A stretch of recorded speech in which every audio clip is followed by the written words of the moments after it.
You're listening to Behind the Sermon from Three Crosses Church. In John 1, verses 9 to 10, John tells us that the Word came into the world and that the world did not recognise him. But what does John actually mean by the world? Hello, this is Behind the Sermon, and today we are looking at John chapter 1, verses 9 to 10. The word world is used 4 times in these 2 verses. So it says, the true light that gives light to everyone was coming into the world. He was in the world, and though the world was made through him, the world did not recognize him. Now, what does the world refer to? At first sight, it could simply mean all of creation. John's been talking about creation in verses 1 to 3, so that might make sense. The true light that gives light to everyone was coming into the world, so coming into creation. He was in the world, and though the world was made through him. So up to here, it may make sense that it's creation. But then we have this 4th use where it says, the world did not recognize him. So to recognize someone or not recognize him suggests humanity, perhaps all of humanity, perhaps a subset of that. This is also interesting because we find this word, the world, in the well-loved John 3:16. For God so loved the world that he gave his one and only Son, that whoever believes in him shall not perish but have eternal life. So what is the world there? What does God love so much? Is it all of creation, or is it something more specific?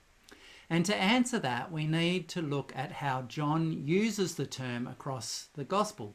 Does he use it consistently? And if so, what does he mean by it? Now, it'd be best to read through the whole gospel to find out, but we can do like a sped up version of that by doing a search, and you can do that by using a website or perhaps a Bible app. So what we want to do is we want to search for the word world, and we want to limit our search down to just John's Gospel. And when we do that, we find that it's in 57 verses. In fact, it's used 78 times if we count the double ups. And when we look through the uses of the word, there will always be some that can kind of be discounted because any word can be used in multiple ways. But what we want to do is look for places where John is using it in ways that are similar to what we're looking at, to the verses that we're looking at. And in this case, it turns out that John does use the world in a consistent way. In fact, the majority of his uses actually relate back to our verses in 1, 9 to 10.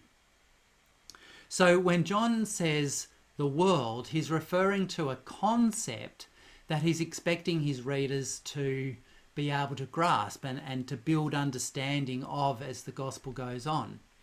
And to figure out what John wants his readers to grasp, we need to work from the clearer examples to the less clear examples.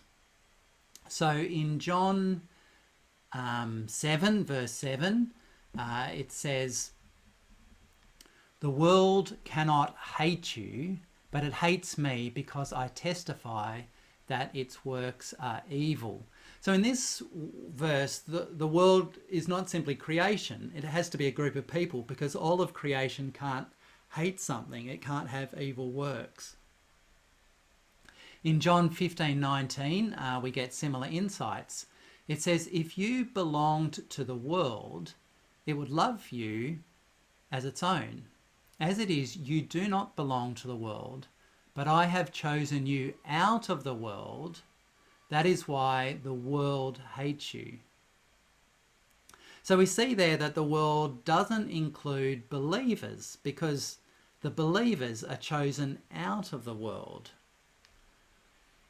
So in John's Gospel, the world doesn't just kind of refer to all of creation or even just humanity, but actually a subset of humanity. The world is fallen humanity, those who reject the Son, those who are in darkness and in need of the light of life. Now, there are some verses that use the world more like a place than a group of people. So an example of that is John 16:28. It says, I came from my Father and entered the world. Now I'm leaving the world and going back to the Father. But even here, he's not primarily talking about geography, but rather he means that he left the Father and entered the realm of fallen humanity. So in John 3:16, when it says, for God so loved the world, it doesn't just mean that God loved humanity in general. It means he loved those who were against him, those that he knew would reject his Son. So when we understand kind of the context, the meaning of the world, it helps us to see God's grace. It's incredibly gracious, his love, that he should send his own Son, not to those who love him, but to those in darkness who reject him. So let's go back to John 1 and verses 9 to 10. It says, the true light that gives light to everyone was coming into the world. Okay, so he's coming amongst fallen humanity that was in darkness. He was in the world, so, again, amongst fallen humanity and in its realm. And though the world was made through him, so in this case, he is the creator of all things in verse 3. But here specifically, we're focused on the fact that being the creator of all things means that he is the creator of the world, of sinful humanity. And then it says, the world did not recognize him. Again, meaning that those who rejected the light failed to recognize their creator and so remained in darkness.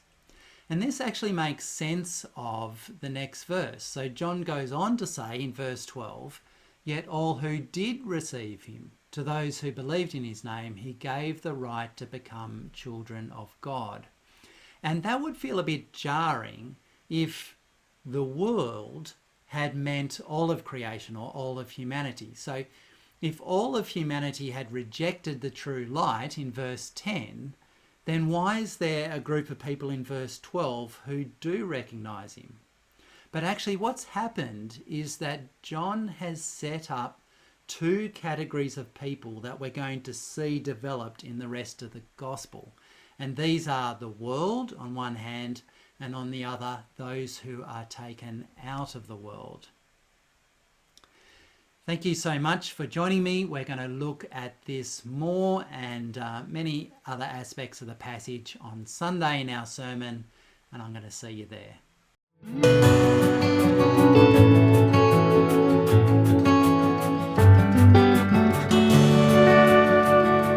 Three Crosses Church exists to know and glorify God by being and making disciples who love, trust and obey Jesus.